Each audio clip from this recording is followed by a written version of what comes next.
আমার প্রতিবেশীর হক, আত্মীয়দের হক,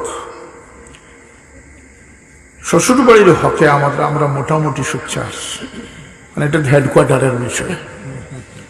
মামার বাড়িতেও আমরা মোটামুটি সুচ্ছ্বাস, কিন্তু চাচার বাড়ি, ফুফুর বাড়িতে আমরা অত্যন্ত গাফিল। আমরা মনে করি যে এটা নফলের পরেও যদি আর কিছু থাকে সেটা প্রকান্তরে এই সিলায়ে রাহমি যেটা, এটা আল্লাহ পাক ফরজ করে দিয়েছেন, ইবাদত করে দিয়েছেন। সুবহানাল্লাহ বলবেন। এই ক্ষেত্রে মায়ের পক্ষের আত্মীয়দের চেয়ে বাবার পক্ষের আত্মীয়দের গুরুত্ব শরীয়ত বেশি আরোপ করেছে।